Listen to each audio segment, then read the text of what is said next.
E começamos a gravar. Pessoal, então vamos lá. É, Bom, a gente falou da última vez que basicamente entra oxigênio, sai gás carbônico, a gente falou como que acontece o transporte do gás carbônico lá no sangue, a gente falou que o gás carbônico vira bicarbonato, e o bicarbonato depois vira gás carbônico de novo no pulmão, e aí é expirado, colocado para fora. O oxigênio é transportado pela hemácia. Que mais? Que mais? Pessoal, na minha prova caiu o monóxido de carbono. Perguntou sobre a ligação do monóxido de carbono com a hemácia. Lembra que a hemácia gruda praticamente em hidrogênio e oxigênio. Então, em H+, e O2. Mas ela também pode ligar no monóxido de carbono, que é só o CO. CO2 é dióxido de carbono, o gás carbônico, e é o que a gente mais conhece. Mas o monóxido de carbono gruda na hemácia de forma irreversível, tá bom? E isso caiu na minha prova. Que mais? Que mais? Acho que tem uma coisa importante para a gente falar. Uma outra coisa também sai da célula que não é só o gás carbônico. Outra coisinha que sai da célula que é o H+, que é o hidrogênio, que é da onde vem o pH do sangue, que significa o potencial de hidrogênio do sangue, que tem a ver ali com o quanto ácido e o quanto alcalino ele tá bom? Agora, mais uma outra coisinha. Antes de entrar na parte de gasometria, eu tenho que falar uma outra coisa importante do H. Lembra que é o H+ que estimula o cérebro? É o H+ que faz você querer ter vontade de respirar. É o hidrogênio ali entrando na sua ponte e bulbo que fazem você ter vontade de puxar o ar, aquela angústia para respirar o ar. Beleza. Então, quando o H+ sobe, o hidrogênio sobe, ele dispara para o seu cérebro uma informação de manda o músculo respirar. Então, estimula a ponte bulbo e ali vai um sinal para baixo e manda você respirar. De uma forma bem simples é isso. Mas também tem duas formas de você respirar mais, ventilar mais. Ou você ventila puxando mais fundo, ou você ventila ventilando mais rápido. Fez sentido? Então, se você começar a subir uma escada bem rápida, você vai terminar essa subida respirando mais rápido e mais fundo. Beleza. Entendendo isso, pensa da seguinte forma: o hidrogênio sobe e o seu cérebro manda respirar. O hidrogênio volta a subir porque você está vivo, você está o tempo inteiro produzindo hidrogênio e gastando energia, e aí vai subindo, subindo, subindo e manda respirar. Subindo, subindo, subindo, manda respirar. Subindo e aí sim vai até o último dia da nossa vida. Então, de uma forma mais simples possível, a nossa respiração ela é puxa o ar, deixa eu fazer isso mais bonitinho. Puxa o ar e solta o ar, tá? De uma forma bem simples. É, numa pessoa saudável e que não tem nenhuma doença, que está tudo indo muito bem, isso acontece mais ou menos dessa forma mesmo. Então é puxar o ar em um, soltar o ar em um. Isso é o que a gente chama de ritmo ventilatório, tá bom? Ritmo é frequência, é ritmo, igual uma música. Por exemplo, uma respiração é tum, tum, tum, tum. Sempre igual. Tum, tum, tum, tum, tum, tum. Ela pode ficar mais rápido. Tum, tum, tum, tum, tum, tum. Igual um coração batendo. Ou ela pode ficar mais lenta.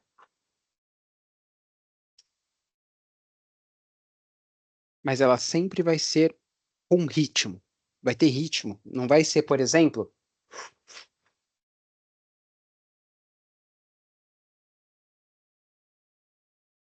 a ideia é que ela sempre vai ser uma igual à outra. De vez em quando você pode até ventilar fundo, dando um suspiro. Mas logo depois vai voltar a ter ritmo. Então você vai puxar o ar em um e soltar o ar em um. Algumas pessoas, por exemplo, os pacientes com DPOC, eles podem puxar o ar em uma e soltar o ar em duas. E até uma pessoa mais saudável pode também fazer isso aqui, ó. Seria puxar o ar um pouco rápido e soltar devagar.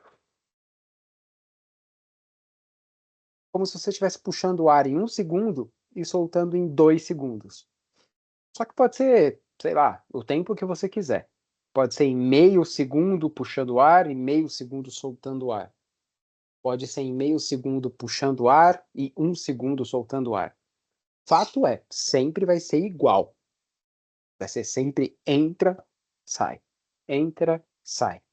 Pode ser mais fundo, pode ser mais rápido, pode ser do jeito que for, mas sempre vai ser dessa forma. Tranquilo, gente? Fez sentido até aqui?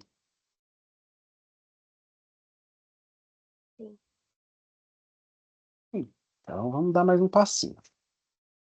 Esse ritmo, ele é dado pela quantidade de H+ no nosso sangue. Então, se de repente subir muito, vai fazer mais rápido, se de repente subir muito, vai fazer mais fundo, e por aí vai. Vou colocar mais uma informação aí para a gente. O oxigênio, perdão, o hidrogênio vai subindo, aí ele vai lá na ponte bulbo e sobe uma informação para o cérebro que vai fazer uma pequena interpretação do tipo vai mais fundo, vai mais rápido. Tanto é que eu consigo segurar minha respiração porque meu cérebro consegue inibir esse centro ventilatório. Até certo ponto. Mas eu consigo, por exemplo, respirar mais fundo a hora que eu quiser. Eu consigo respirar mais rápido a hora que eu quiser. Da mesma forma, se eu tiver com muita falta de ar, se por qualquer motivo eu quiser segurar um pouco a respiração, por exemplo, um nadador, ele sente falta de ar, mas se mesmo assim ele ainda quiser segurar um pouco a respiração para fazer mais uma braçada, ele consegue. Então você precisa sim da ponte do bulbo, mas você vai ter uma certa interpretação aí por parte do cérebro, tá bom? O que significa que é automático, mas você também pode controlar. Dado isso, você consegue entender então que você precisa de um sistema funcionando. O hidrogênio vai estimular a região do bulbo e da ponte, que vão interpretar isso e vão mandar uma informação do tipo respira. Exato. Aí, óbvio que isso às vezes dá defeito. Então, por exemplo, imagine uma pessoa que de forma automática não respira. Então, faz de conta que o bulbo dela e a ponte não percebem o H+. Por exemplo, eles só percebem o gás carbônico.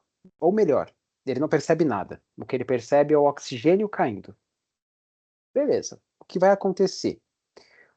Ele não vai respirar de forma automática, como a gente faz o tempo inteiro, e ele não vai respirar. Ele só vai respirar quando o oxigênio cair. E para o oxigênio cair, vai ter que demorar um tempinho aí, né? Então, imagina, ele não vai ter a respiração automática, então ele vai ficar lá em apneia. Aí, o gás carbônico vai subindo, o hidrogênio vai subindo, o oxigênio vai caindo. Ah, Depois de bastante tempo, ou porque o gás carbônico realmente já está tão absurdo que já está infectando até o cérebro, ou o hidrogênio está tão absurdo que já está atrapalhando até o cérebro, ou o oxigênio está tão baixo que aí sim ele já está estimulando para a respiração, quando já está tudo no limite, aí que o cérebro vai dar a informação de ventila. Só que aí ele não entende que ainda tá transbordando. Ele vai funcionar meio devagarinho. Devagarinho. Devagarinho, devagarinho, devagarinho. De repente ele vai começar a acelerar, respirar fundo, respirar rápido, faz de tudo que você puder. Arrumou o gás carbônico, arrumou o oxigênio e arrumou o hidrogênio. Beleza, pode voltar a parar de respirar. Então, na prática, o que essa pessoa vai fazer é assim, ó. Apneia. De repente, ela vai fazer.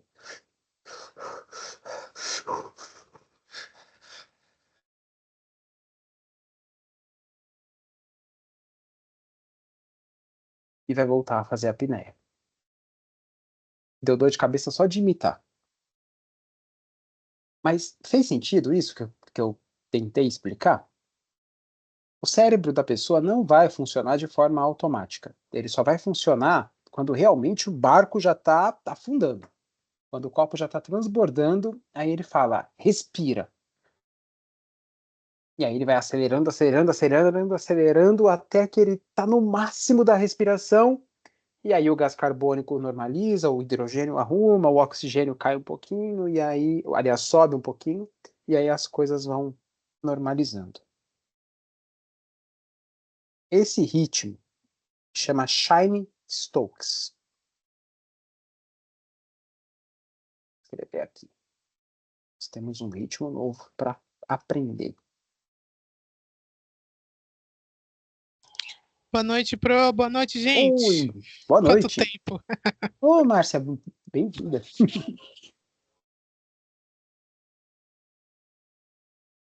Ó, pronto. Fez sentido, gente? Shine-Stokes?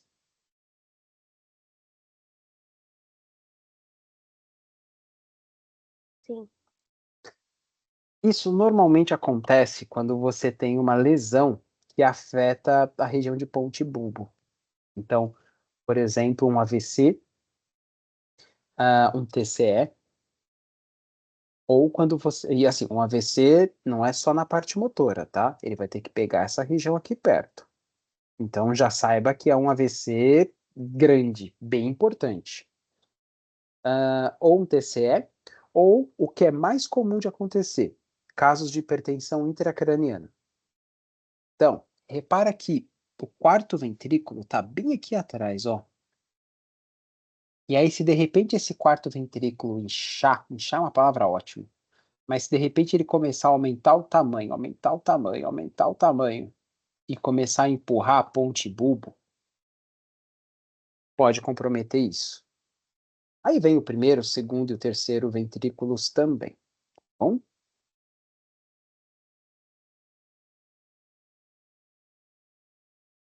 Fez sentido, gente?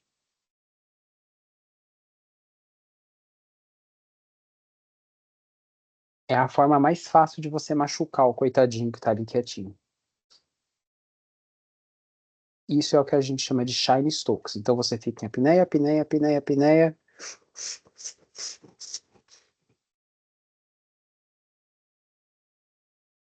Até normalizar, tá bom? Eu tenho vídeo disso e eu coloco vamos colocar agora, vai, melhor. Então, pera aí, tá, gente? Aguenta aí. Vou trazer vocês para cá. Eu não vou compartilhar o áudio porque é só barulho de UTI. E não faz muito sentido, não. Estão vendo minha apresentação? Meu vídeo? Sim. Sim? Então, ó, vou dar play. Ó, repara comigo, ele está fazendo a apneia. Ele está sem respirar. Nada. E se você está segurando a respiração ao mesmo tempo que ele, você já deve ter ficado com falta de ar. E aí, ainda não. Agora. Começou uma incursão, começou a ficar mais forte. Tá bem forte, na verdade, já. Aí ele vai ventilar um pouco, como se ele estivesse com muita falta de ar. E aí ele vai normalizando e parou de respirar de novo. E assim, ó, a gente está com uns 50 minutos, 50 segundos de vídeo. Vamos ver quando que ele volta a respirar. É uma apneia que, se você tentar imitar, você vai ficar com muita falta de ar. É coisa de 1 minuto quase sem respirar. Ó, agora que ele voltou, Ficou uns 20 segundos sem respirar.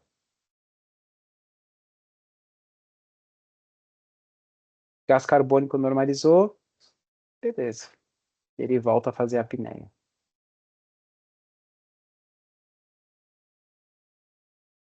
E a apneia de novo.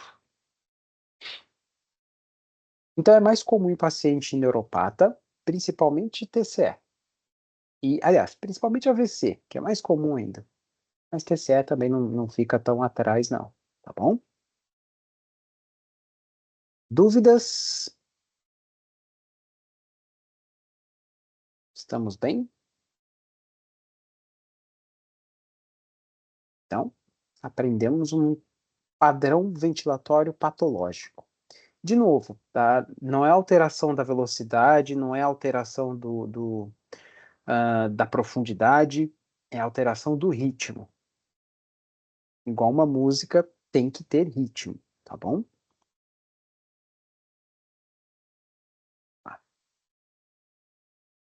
Vamos lá. Na apostila de vocês já tem esses desenhos aí, vai ficar um Pro, pouquinho mais fácil. Oi,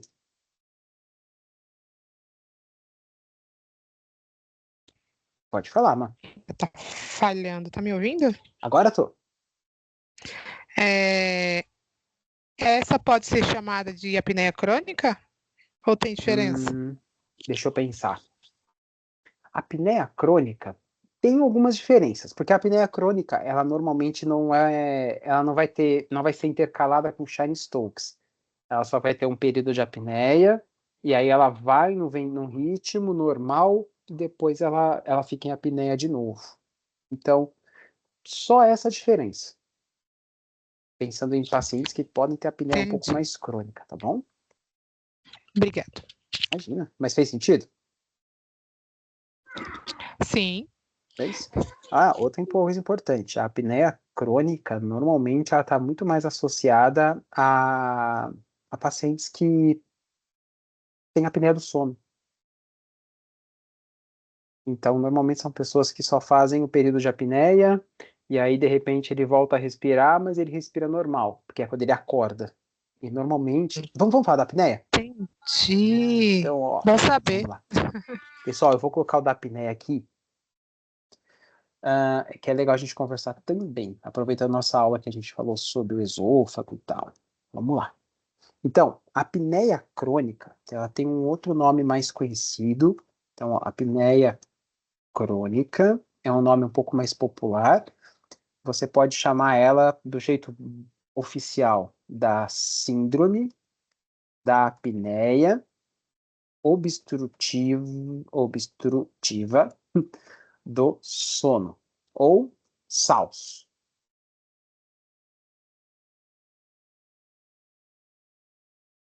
Vamos falar um pouquinho dela que eu acho que vai ser legal. Então, o SAOS, ele já não é um problema no cérebro. O SAOS é um problema já do esôfago e da traqueia. Então, pensa lá na traqueia que a gente tem a cartilagem na frente, e o esôfago fica aqui atrás. Na frente é uma cartilagem, então ela é bem resistente, ela é bem dura. E, pessoal, o que que a gente tem mesmo na estrutura aqui da traqueia? Vocês lembram? O que que tem nessa parte aqui que eu estou fazendo de vermelho clarinho? Fazer bonitinho. O que que faz parte desse tecido aqui? O que que tem na traqueia? Tcharam. Tá falando músculo, cartilagem? Músculo, cartilagem, que mais? Músculo que faz o broncoconstrição ou broncodilatação. Que mais? Deu branco do resto. Vou fazer verde. Glândulas que produzem muco. Que mais? Cílios. Fechou? capilares, veias e sistema linfático tem em tudo, tá? Isso é uma resposta que vocês têm que ter meio que na cabeça já. Tudo tem cartilagem, aliás, perdão, tudo tem sistema sanguíneo para manter o tecido vivo. Se não tiver sangue correndo, vai morrer. Mas uma coisa que a Thalita falou que é o mais importante para o que a gente vai falar agora. Tem um músculo. E adivinha o que acontece com todos os músculos do nosso corpo conforme a gente vai ficando velho? Vai ficando flácido? Vai ficando flácido. E mais importante, quando você fuma, você machuca muito esse tecido aí. E aí esse músculo começa a ficar um tecido machucado mesmo, sabe? Como se fosse uma cicatriz. E aí um tecido flácido, molengão. E aí, de uma forma bem... E é exatamente isso que acontece, é que isso daqui flácido começa a ficar assim, ó. Todo molengão. Ou ele despenca pra cá. Gente, vira pelanca. Não tem um jeito mais bonito de falar isso aqui, não. Vira pelanca. E quando eu tô em pé, acordado, tudo bem. Quer dizer, o peso da gravidade está caindo, então os músculos vão só caindo um pouquinho para baixo. Quando eu durmo, aí acontece uma coisa legal. Aqui atrás a gente tem também essa parede aqui que ela já é mole por natureza. Mas aí conforme a idade vai passando, ela vai ficando mais molengona ainda. Mais molengona ainda ao ponto dela cair às vezes para cá. E aí, se eu já estou dormindo e eu tô, vamos fazer de conta que essa pessoa agora está de lado, tá? Será que eu consigo virar isso daqui? Aliás, peraí, vamos fazer demonstrações práticas. Hum, imagina que eu estou deitado de lado. Toda essa musculatura da traqueia vai cair para o outro lado. Pode cair para o lado ao ponto de entupir. Ou muitas vezes pode cair ao... Ah, pronto, achei uma foto legal. Aqui, essa fotinha que a gente tinha estudado da última vez, tá? Imagina que a pessoa está dormindo de barriga para cima, por exemplo, tá? De barriga para cima. De barriga para cima tem outros fatores que vão entrar, como por exemplo a língua. A língua também é um músculo e a língua também está flácida e a língua também vai cair para trás. Aí você pode virar de lado. De lado, toda essa traqueia, todo esse peso vai escorrer para cá. Da mesma forma, se você virar para o outro, vai escorrer para cá. Se você virar de barriga para baixo, tudo isso daqui vai cair para cá. Qual o problema? O problema é que para entrar, toda a via aérea abre. Só que para sair, toda a via aérea fecha. E numa dessa, o músculo pode estar um pouquinho flácido. E aí ele pode roncar. E em casos extremos, quando já está com uma garganta, com uma musculatura muito flácida mesmo, eu sei que é pesado falar assim, mas é o que acontece. A musculatura pode tampar o buraco da onde está saindo o ar. Eu acho que com a língua fica mais fácil de pensar. A pessoa está dormindo de barriga para cima. A musculatura da garganta está tão flácida que quando a pessoa dorme, a garganta, o peso da boca tampa a traqueia da pessoa e a pessoa para de respirar. Isso também é comum em pessoas obesas, pelo próprio espaço físico ali, a estrutura fica um pouquinho comprometida. Então é uma pessoa que, quando ela está dormindo, vamos colocar a gente a gente como pessoa saudável que não tem isso, tá? Quando você está muito cansado, a musculatura vai relaxar de tal forma que você pode roncar um pouquinho. Mas por mais que você ronque, não vai tampar sua traqueia porque sua musculatura está saudável. Mas conforme o tempo vai passando, essa musculatura pode começar a pesar demais, ou se você for obeso, pode ficar simplesmente muito apertado ali dentro, e aí pode começar a entupir para você respirar. E aí o que a pessoa faz é basicamente, eu vou tentar simular, tá? Você está dormindo, ela ronca bastante, então a pessoa que faz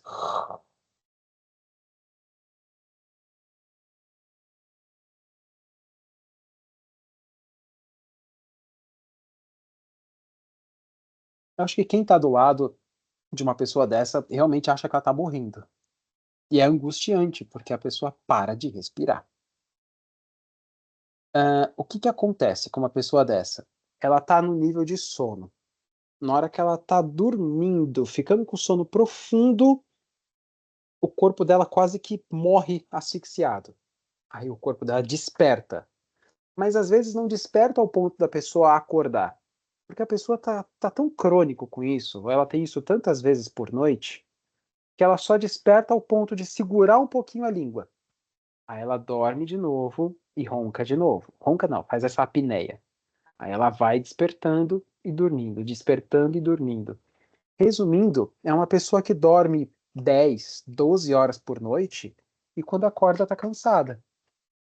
E ela tá cansada porque ela não dormiu de verdade. Ela ficou o tempo inteiro dormindo e acordando, dormindo e acordando. Só que ela acorda no nível onde ela não tem consciência que ela tá acordada. Como se o corpo desse um alerta, né? Isso. Na hora que ela tá realmente dormindo, acorda. Acorda que você tá morrendo sufocado. Eu acho que para quem tá do lado é pior ainda, porque você realmente ouve que a pessoa parou de respirar. É que a pessoa não Meu entra pai é no assim. sono REM, né? A pessoa não tem aquele sono reparador. Então, é comum em homens, porque homens têm mais músculo, é comum em obesos, por conta do espaço físico, e é comum com a idade. E muito comum em pacientes que fumam bastante. Agora, fala para mim, quantos homens idosos e obesos que fumam vocês conhecem? É por O meu isso que pai é não comum fuma, pra mas ele caramba, sempre foi assim. né? O meu cunhado, gente, tem 33 anos e ele tem isso. É horrível de ver ele dormindo. Mas a ideia é essa.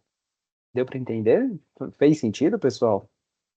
O que que acontece com uma pessoa dessa? O gás carbônico vai subindo, vai subindo.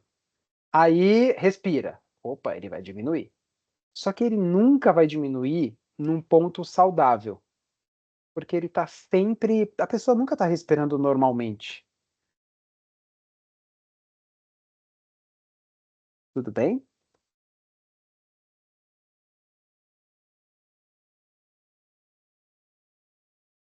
Para vocês terem uma ideia, deixa eu ver se eu acho aqui isso. Para você ter uma ideia, eu acho que para você ter o diagnóstico de SARS, são necessários, se eu não me engano, 20 despertares por hora. Alguma coisa assim. Mas tem gente que passa de 60. Então a gente está falando que é uma pessoa que acorda de minuto em minuto. Deixa eu ver se eu acho isso.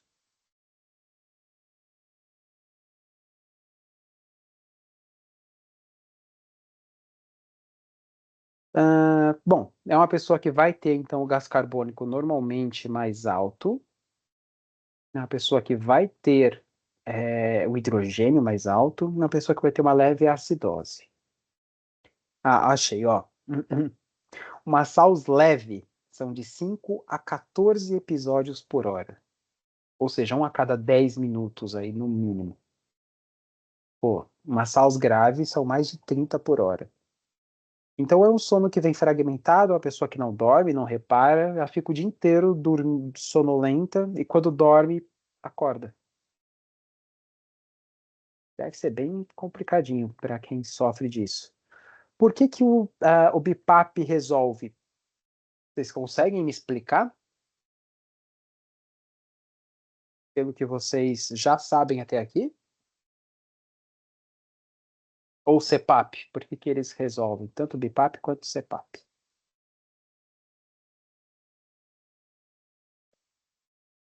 Porque Vai, tenta explicar do jeito que vocês conseguirem pensar aí. O BIPAP ele vai entrar nessas paradas para continuar Hum, continuar faz com a sentido, respiração comum, digamos assim.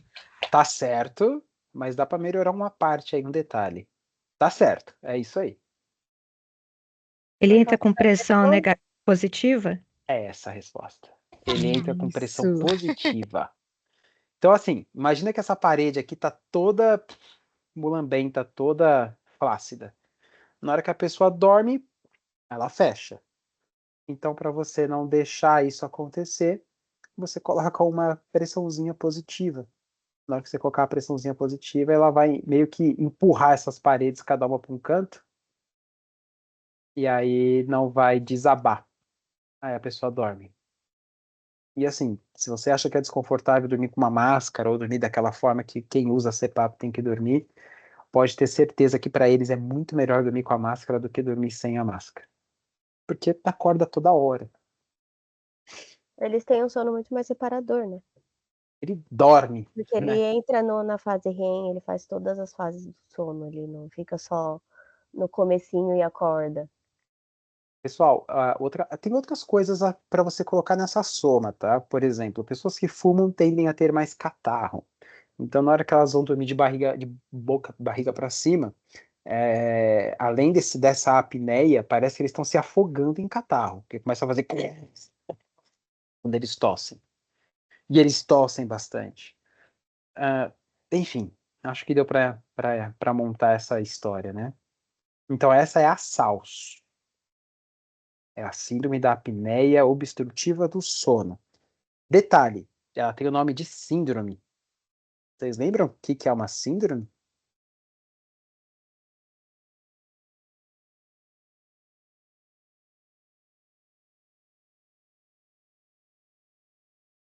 Por exemplo, o que diferencia uma doença de uma síndrome? Vamos pensar. Uma doença, infarto. Uma síndrome. Síndrome de Down. Qual a diferença de um infarto para uma síndrome? Doença afeta normalmente um sistema local. Por exemplo, um infarto afeta o coração. Um AVC afeta o cérebro. Ah, e uma infecção? Uma infecção afeta o seu sangue, afeta seus leucócitos, afeta seu trato urinário, afeta uma coisa. Síndrome afeta vários sistemas de formas diferentes, mas relacionados. Por exemplo, síndrome de Down. Síndrome de Down não é uma doença. São vários sistemas que são afetados pela alteração do cromossomo. SARA, síndrome da angústia, do desconforto ou da angústia respiratória aguda. Você vai ter uma falência de todos os órgãos ao mesmo tempo por conta de uma inflamação ou por conta de uma infecção. Sei lá, síndrome da apneia obstrutiva do sono. Beleza, localmente você vai ter só o desabamento ali da traqueia, você só vai ficar com falta de ar, o que já é um baita de um problema, mas no médio e longo prazo, uma pessoa que não dorme, que não descansa, libera, por exemplo, muitos radicais livres, uma pessoa que tem o gás carbônico mais alto, normalmente vai afetar todos os outros órgãos. Pessoas que têm SALS, normalmente têm uma tendência altíssima a ter infarto, falência renal por conta da hipertensão, são estressadas, por aí vai. Então é por isso que ela é uma síndrome, tá? Então, para decorar, síndrome afeta o corpo todo.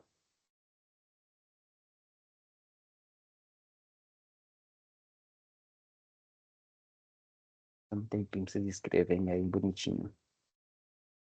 Então, uma doença é uma coisa. Síndrome é um conjunto de coisas.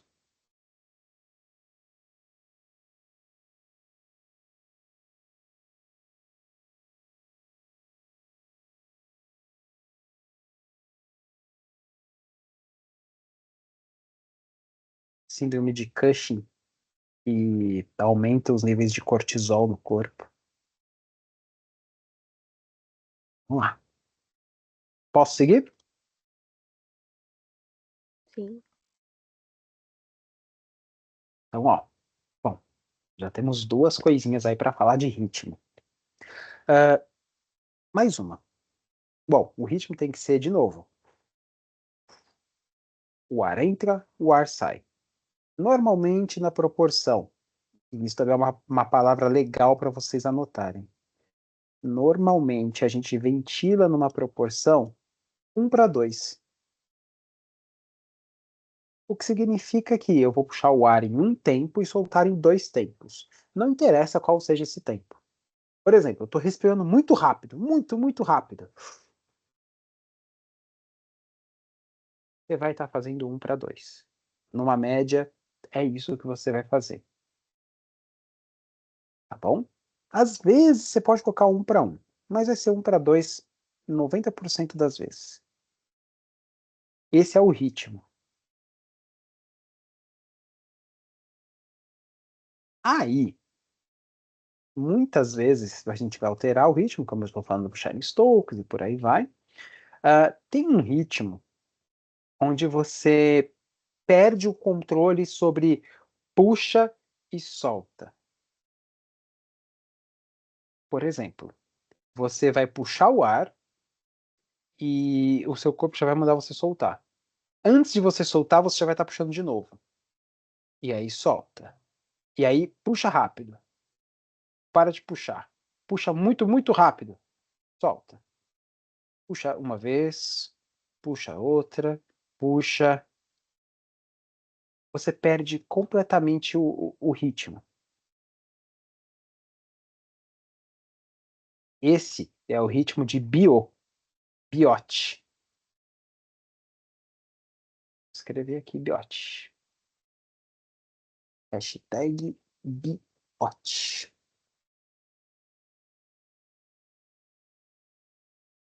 Ficou muito grande agora. Então, no ritmo de bio, você perde um pouco esse controle. Não tem um ritmo. De novo, lógico, todas essas doenças aí são caracterizadas por ausência de ritmo. Mas dessa vez é uma respiração que ela é superficial e ela tem um padrão bem irregular. Você pode, às vezes, respirar rápido, apneia, puxar rápido de novo,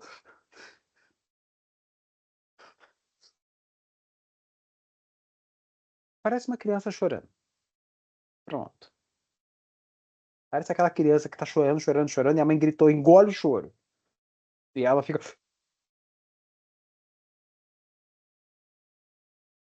Só que, gente, uma criança chorando vai durar 10 segundos esse drama todo?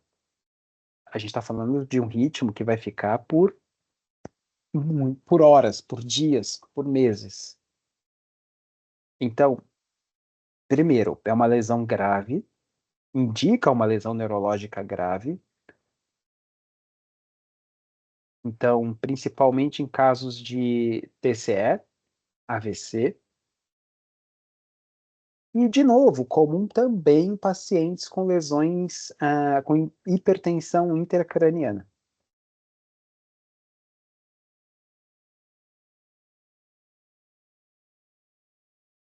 Dessa vez tem uma outra coisa de diferente. Professor, Oi, pode falar. tá me escutando? Agora tô, Thali. Essas. Nossa, o durei que eu acabou fugindo da minha pergunta, mas era sobre. Elas são reversíveis, assim, elas. Era isso que eu queria perguntar. Se elas Boa. têm.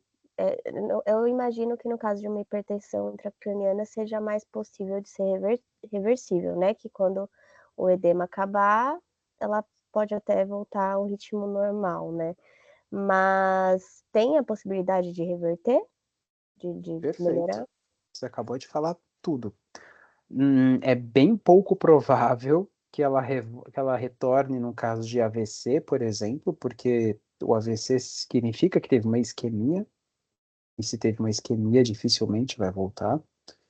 Mas ela pode sim ser reversível parcialmente, ou totalmente eu acho difícil, mas não vou dizer que é impossível, não. Em casos de TCE, porque normalmente o TCE também tem edema, e principalmente em casos de hipertensão intracraniana, porque aí se tem hipertensão intracraniana, pode ser que essa hipertensão melhore, e aí quando melhorar, pode ser que volte. Ah, tá, entendi. Certinho, seu Obrigada. raciocínio. E mais uma outra Mas coisa. no caso seriam casos extremos, né, Luiz? Isso, já seria um caso. Eu nunca vi um BIO retornar e ficar tudo bem. Normalmente são lesões tão graves que normalmente elas tendem a piorar. a sequela vai ser pior do que se retornar alguma coisinha, né? E, na verdade, o que normalmente a gente vê é que o BIO é temporário até o óbito. Então, é uma lesão tão grave, que passa pelo BIO, mas logo, logo a pessoa morre. Entendi. Triste. Então, normalmente... uma coisa importante, pessoal. Shine Stokes, BIO, todos esses ritmos que a gente... Menos a apneia, tá? Os SAUs ali, não. Mas esses ritmos neurológicos, eles costumam ser bem complicados e provavelmente irreversíveis. E a maior parte deles está associado a um péssimo prognóstico. O que significa que a pessoa talvez vá a óbito, ou no mínimo vai ficar com essa sequela por um bom tempo. Para sempre, provavelmente. Tá bom? Só que o BIO, ele tem uma outra forma que ele também pode...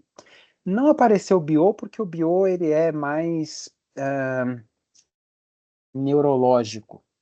Mas uma doença neurodegenerativa, ela pode fazer com que o fio perca, com que o cérebro consiga entender o que está acontecendo, mas ele não consiga modular para o cérebro, para o corpo trabalhar da forma com que ele quer. Então, é como se o cérebro falasse, respira, mas aí o sinal, antes de chegar lá no músculo, ele dá uma falhada. Aí ele vai uma respiração bem fraca, sabe? Aí o cérebro respira, pelo amor de Deus. Aí ele vai e respira um pouquinho mais fundo. Ou às vezes o cérebro manda o estímulo e ele não respira. Ele não ventila.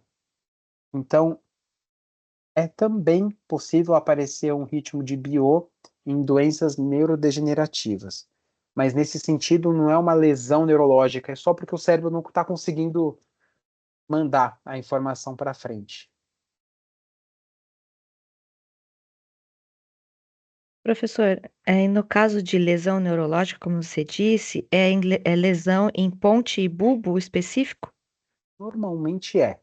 Mas, por exemplo, se a gente tiver um TCE grave, pode ser no osso frontal, por exemplo.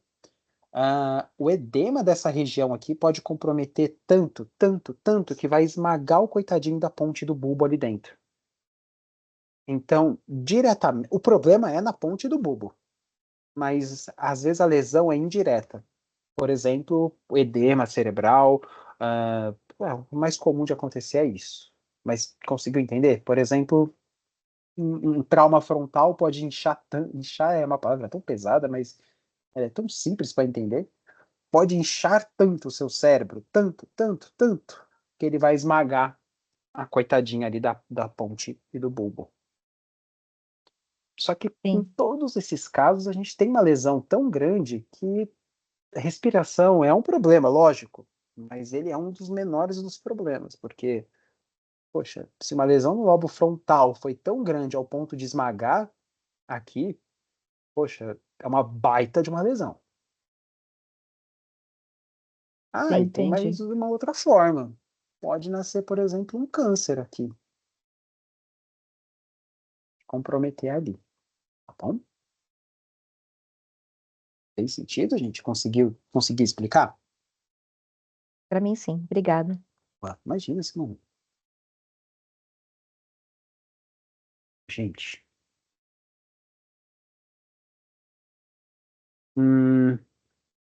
Deixa eu pensar daqui. Acho que daqui é isso. Ó, vou dar mais um passinho para frente. O próximo chama Kussmaul. Kussmo.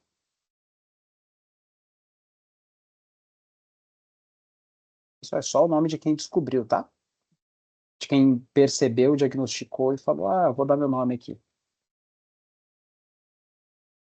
Então, são só... É tipo Alzheimer. Coitado da família que descobriu. Tem uma família chamada Kussmaul por aí.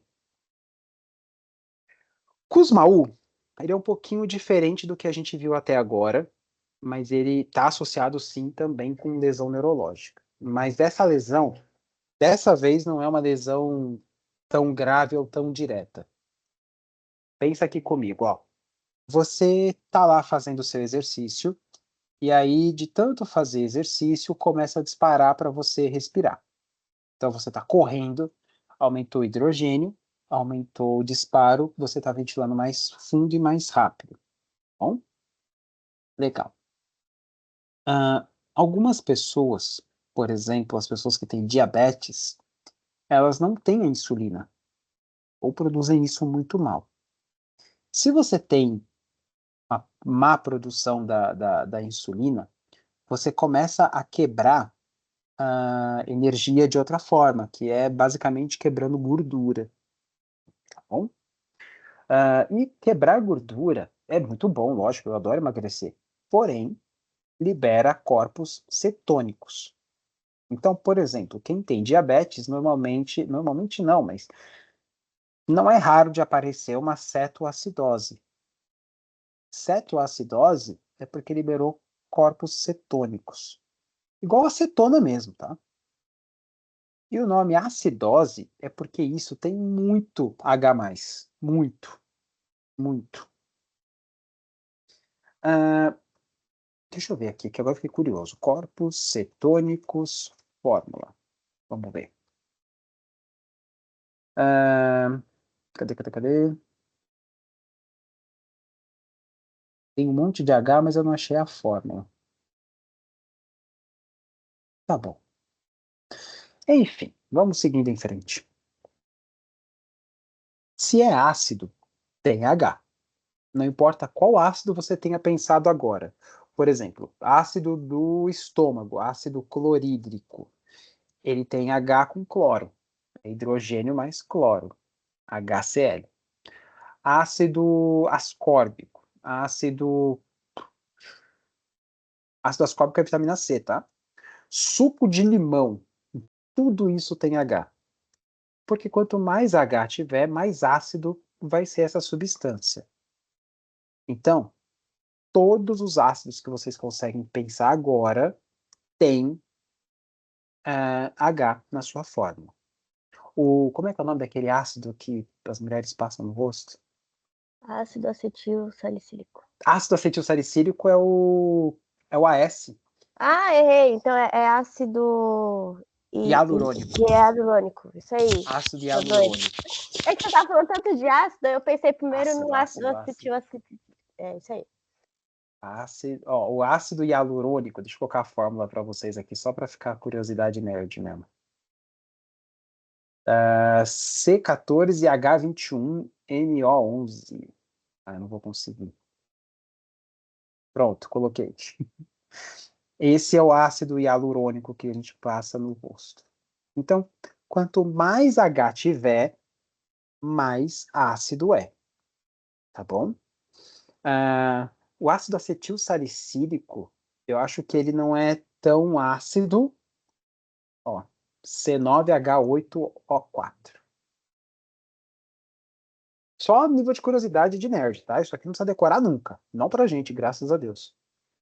Então, C é de carbono, H é hidrogênio. Quanto mais H tiver, mais ácido a substância se torna.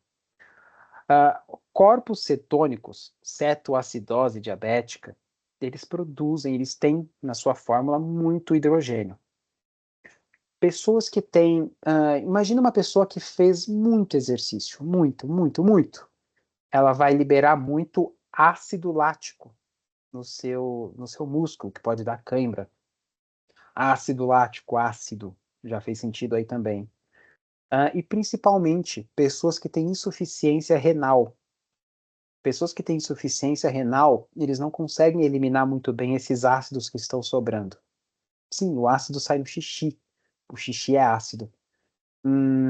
Ou também não conseguem segurar o bicarbonato. Depois a gente vai falar sobre tampão. Mas a ideia é, pessoas que têm alguma acidose, elas vão tentar eliminar um gás carbônico que não existe. Pensa aqui comigo, ó. Você está lá fazendo nada. Sua célula produziu CO2 e H+. Aí, você vai eliminar o gás carbônico. Beleza. Esse H+, ele vai precisar se ligar dando aquela volta toda com a água para virar H2O. porque a água H2O não é tão prejudicial. Mas a maior parte do H, ele é eliminado na urina. Ponto. Você vai fazer xixi com o H+ que está sobrando. Agora, se de repente você tem muito H, mas não necessariamente com muito CO2, por exemplo, diabetes, cetoacidose diabética, ácido lático, tem muito H, qualquer situação, seu sangue está muito ácido, com muito H, o que o seu cérebro vai receber de informação é: respira como se não houvesse amanhã. Professor, Então, pode falar, Thalita. mas aí quando é uma acidose metabólica, por exemplo, aí não vai eliminar no xixi? Quando você Na tem uma urina? acidose metabólica, deveria eliminar no xixi. Mas Se aí o você corpo vai sempre aumentar a frequência cardíaca para poder tentar compensar a acidose. Ou não? respiratória, É. isso, Isso. Nossa, isso eu tô aí, toda confusa hoje. A respiratória. fez sentido. Eu falei uma coisa Eu sei que pensando você em outra. pensou na respiratória. Mas aí, tipo, para tentar compensar e ajustar a acidose metabólica, né? É isso Ou aí, não? tá certo. A gente vai ter uma aula de gasometria, mas pensa sempre que respiração é mais rápido de resolver do que xixi. É mais fácil respirar do que fazer xixi. Entendi. Respirar não tem um custo tão alto, você só vai gastar energia para respirar. Fazer xixi tem um custo alto, que é perder líquido. E num caso de infecção, por exemplo, você não pode perder muito líquido. Então essa foi a ideia, Entendi. tá? Uhum, obrigada. Imagina. Então qualquer situação de acidose, e eu vou destacar para vocês três: cetoacidose diabética. E, gente, cetoacidose diabética é a que mais é a principal porta para o ritmo de Kussmaul chegar para a gente. Insuficiência renal e acidose lática. Então, quem faz uma academia não, quem faz uma maratona, Ironman, prova de Ironman tem muita acidose lática. Por isso que a pessoa às vezes fica com febre 3, 4 dias depois que termina a prova. Então a ideia é, o corpo está em acidose. O ritmo que você vai ter, ele vai ser esse, ó.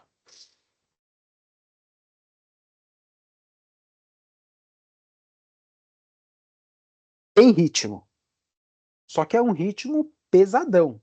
Você vai respirar fundo e rápido. Para cetoacidose diabética, o mais comum é encontrar em pacientes que têm diabetes. E ao contrário do que a maior parte das pessoas pode pensar, a maior parte das diabetes não são em pacientes idosos com 80, 70 anos que comeram chocolate a vida inteira. Quais são o público que mais tem diabetes no mundo?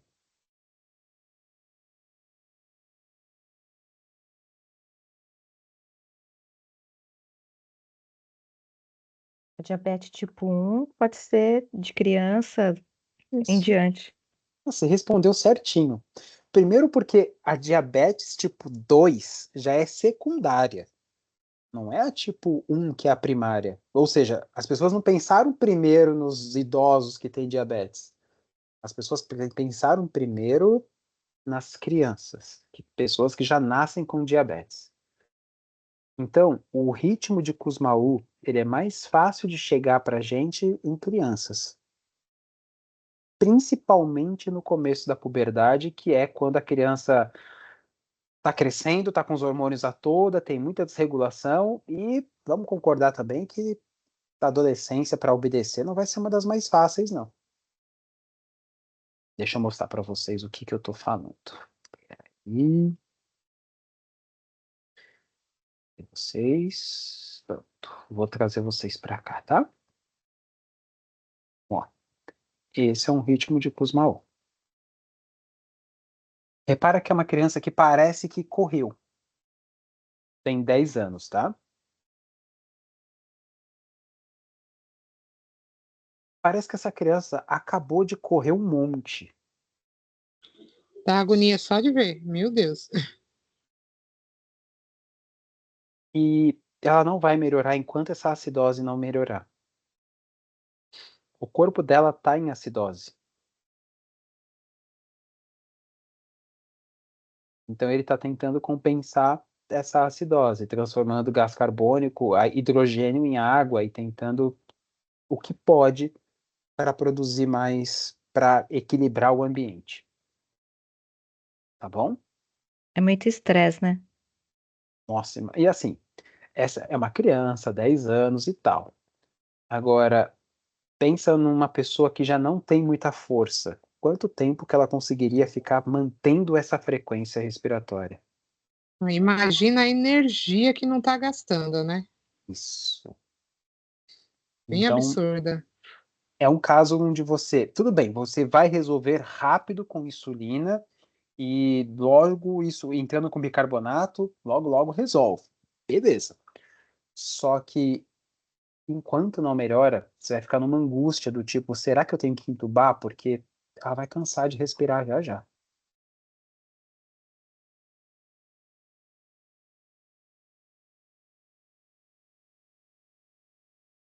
Mas e Ô, aí, Pro, professor? Entuba, espera Boa quanto tempo? pergunta. era isso que eu ia perguntar também. Quanto tempo fica nessa angústia, tadinho? Mas como a gente sabe que tem uma recuperação rápida, às vezes não compensa entubar, porque se você entubar, você vai ter que entrar com sedativo, vai ter que entrar com tubo, aumenta a chance de infecção, aumenta a chance de morte, porque você está colocando um tubo, pneumonia, blá blá blá. Então, o melhor nesses casos é, por mais que o paciente fique muito desconfortável, espera, dá uma chance. Coloca uma máscara de não invasiva para dar uma ajuda para ele respirar um pouquinho melhor.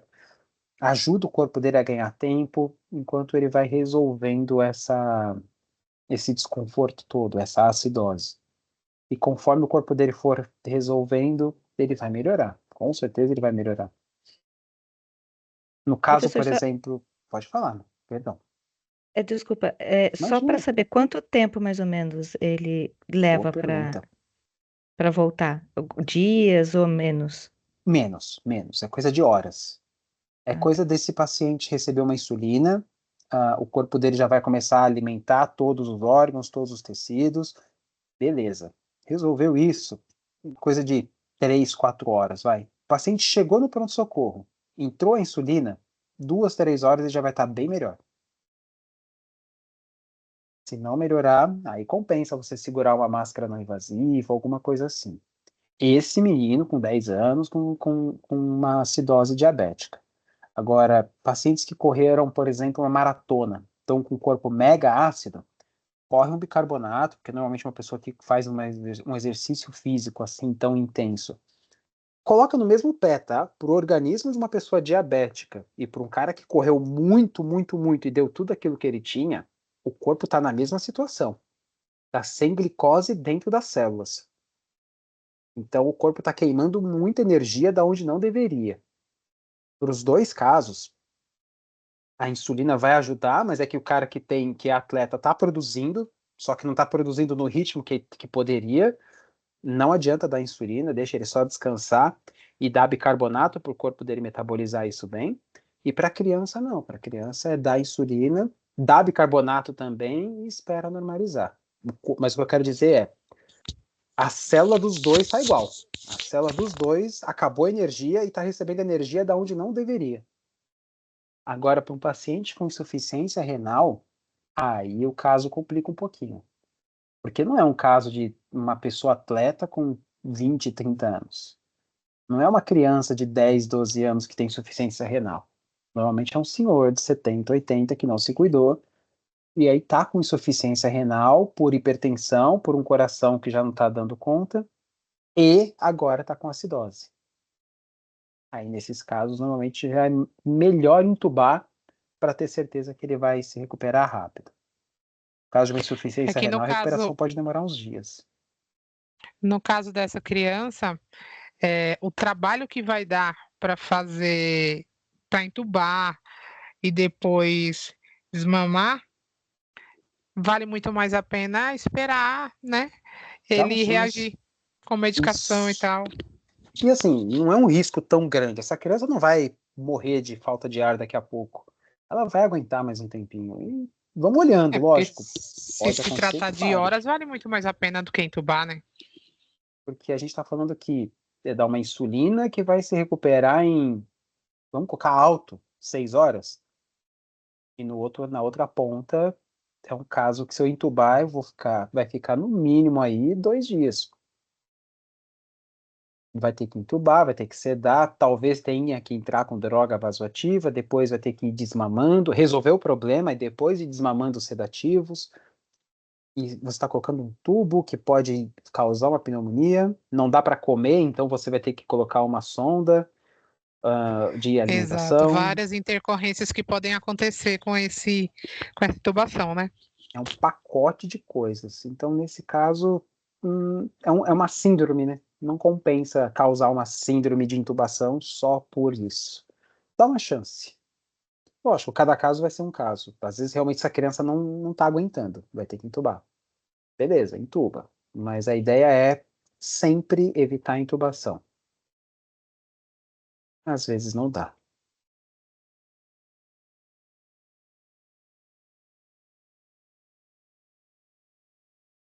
Pessoal, esses são os principais ritmos patológicos.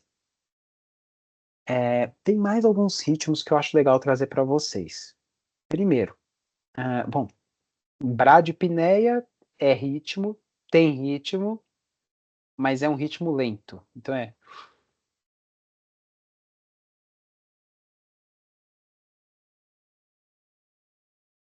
uma pessoa dormindo.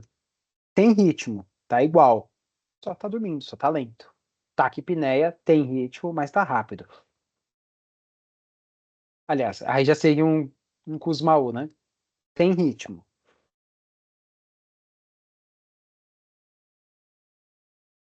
Saiu totalmente sem ritmo, mas vocês conseguiram entender, né? E é normalmente temporário, uma taquipneia. Se for definitivo, aí já vai ser um Kussmaul mesmo, e aí a gente vai ter que conversar sobre outras coisas. Outra coisa, eu posso respirar rápido ou eu posso respirar lento. E eu posso fazer os dois sem sentir falta de ar. Um exemplo, você pode estar correndo uma escada, você está respirando mais rápido, mas você não está com falta de ar, você só está respirando rápido. Você pode, vamos colocar um caso extremo, tá? Você está dormindo, pronto. Você está dormindo e você está respirando mais devagar, mas você não está com falta de ar. Você está deitado debaixo do cobertor assistindo filme. Você está respirando bem lento, mas você não está com falta de ar. Agora, você pode estar com falta de ar. Seu pulmão pode estar cheio de água e você está respirando rápido e com falta de ar. Você pode ter uma doença neurodegenerativa e você está respirando devagar porque você não consegue respirar rápido e você está com falta de ar. Você pode estar respirando numa frequência normal, de 12, 14 vezes por minuto, mas você pode estar morrendo de falta de ar. Tipo,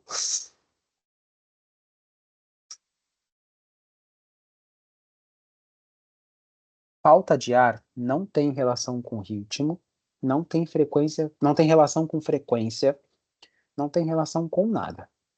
Falta de ar é falta de ar. Falta de ar, a gente tem um nome bonito que é dispneia. Então, uma pessoa respira com uma frequência de apneia, de eupneia, eupneico, taquipneia, rápido, bradipneia, lento. Os três podem ter dispneia. Ou seja, você pode ter uma eupneia com dispneia. Só dispneia que a gente chama, tá? Você pode ter uma taquidispneia, respirando rápido e com falta de ar. E você pode ter uma bradidispneia, respirando devagar, mas com falta de ar. Essa é mais comum em paciente neurodegenerativo, que ele não tem força para continuar respirando. Então, dispneia é uma sensação subjetiva de falta de ar. O que significa que não dá para você medir a falta de ar. Não dá para você falar, você está com 8 de dispneia. Só tem uma forma de você saber que está com 8 de dispneia. Perguntando para a pessoa. De 0 a 10, quanto você está de falta de ar? Eu estou com 8. Então, uma dispneia de 8. Mas a dispneia só pode ser relatada. Ela não pode ser medida. É a pessoa que vai falar para você. E ela é subjetiva. Não dá para você falar, tá com dispneia, nada. Tá, se a pessoa tá falando para você, porque ela tá. Mas tá saturando 99 e tá com uma frequência de 14. Eu, numa crise de asma, fico com falta de ar, com uma frequência respiratória normal e fico saturando normal. Só que eu faço muita força para respirar. Avaliando, eu posso dizer que essa pessoa está com o uso da musculatura acessória. Aí é outra coisa. É sinal de desconforto respiratório. Normalmente andam juntas, tá? Mas se eu tô com uma falta de ar, uma asma atacada, mas não ao ponto ainda que está me deixando com aumento da frequência respiratória ou com aumento do esforço respiratório, eu consigo falar para você que eu tô com uma frequência de 12, saturando 99, não tô usando musculatura acessória, mas eu consigo falar para você, tô com falta de ar. Acho que vocês conseguiram entender, né? Então, dispneia é uma sensação subjetiva de falta de ar. Normalmente, ela está associada com taquipneia e com o uso da musculatura acessória, que normalmente uma pessoa que está com falta de ar, ela está respirando rápido e está fazendo muita força. Usa musculatura acessória, batimento de asa de nariz, respira pela boca, tudo aquilo ali que a gente já conhece. Normalmente, mas normalmente não é sempre. E temos também a apneia. A apneia é a ausência de ritmo, tá bom? Então vamos lá. Apneia sem respiração. Síndrome da apneia obstrutiva do sono. Você tem eupneia, taquipneia, bradipneia e dispneia. Nas alterações do ritmo, você pode ter Chine-Stokes, Biot e Kussmaul.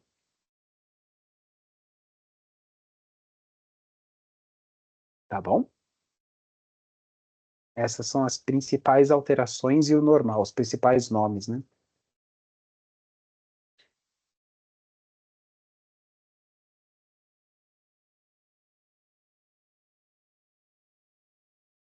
Tudo bem, gente? Estão acordadinhos ainda? Sim. Manda um joinha aí para eu ver.